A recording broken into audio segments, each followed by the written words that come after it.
Phone pay ಮಾಡುವಾಗ ಸ್ವಲ್ಪ ಗಮನ ನೀಡಬೇಕು ಅನ್ನೋದು ಇದೇ ಕಾರಣಕ್ಕೆ ನೋಡಿ. ಇಲ್ಲೊಬ್ಬ ವ್ಯಕ್ತಿ ಬಿಎಂಟಿಸಿಯಲ್ಲಿ ₹6 ಬದಲು 60,000 ಫೋನ್ ಪೇ ಮಾಡಿದ್ದಾನೆ. ಇದೀಗ ಈ ಸುದ್ದಿ ಭಾರಿ ವೈರಲ್ ಆಗಿದೆ. ಕೆಲವೊಂದು ಬಾರಿ ಫೋನ್ ಪೇ ಮಾಡುವಾಗ ತಪ್ಪಿ 0 ಹೆಚ್ಚು ಹಾಕಿ ಪಂಜಿತಿಗೆ ಸಿಲುಕೊಂಡಿರುವ ಘಟನೆಗಳು ಆಗಾಗ ನಡೀತಾನೆ ಇರ್ತವೆ. ಕೆಲಸದ ಒತ್ತಡದಿಂದ ಅಥವಾ ಕೈ ತಪ್ಪಿಯೂ ಹೀಗೆ ಆಗಬಹುದು. ಹಾಗಾಗಿ ಎಚ್ಚರಿಕೆಯಿಂದ ಫೋನ್ ಪೇ ಮಾಡಬೇಕು. ಬಿಎಂಟಿಸಿಯಲ್ಲಿ ಪ್ರಯಾಣಿಕರೊಬ್ಬರ ಎಡವಟ್ಟಿನಿಂದ 60,000 ಖಾತೆಯಿಂದ ಹೋಗಿದೆ. ಈ ಘಟನೆ ಜನವರಿ 14ರಂದು ಬನಶಂಕರಿಯಲ್ಲಿ ನಡೆದಿದೆ. ರಾತ್ರಿ ವೇಳೆ ಈ ವ್ಯಕ್ತಿ ಬನಶಂಕರಿಯಿಂದ ಕದಿರೇನಹಳ್ಳಿಗೆ ಪ್ರಯಾಣ ಮಾಡುತ್ತಿದ್ದಾಗ ₹6 ಬದಲು 60,000 ಫೋನ್ ಪೇ ಮಾಡಿದ್ದಾರೆ.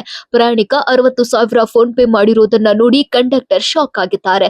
ಪ್ರಯಾಣಿಕ ₹6 ಮಾಡುವ ಬದಲು ತಪ್ಪಿ ₹60,000 ಮಾಡಿದ್ದಾರೆ. ಇದೀಗ ಈ ವಿಚಾರ ಸೋಷಿಯಲ್ ಮೀಡಿಯಾದಲ್ಲೂ ದೊಡ್ಡ ಸುದ್ದಿ ಮಾಡಿದೆ. ಈ ಬಗ್ಗೆ ಪ್ರಯಾಣಿಕ ಕಂಡಕ್ಟರ್ಗೆ ಮಾಹಿತಿ ನೀಡಿದ್ದಾರೆ.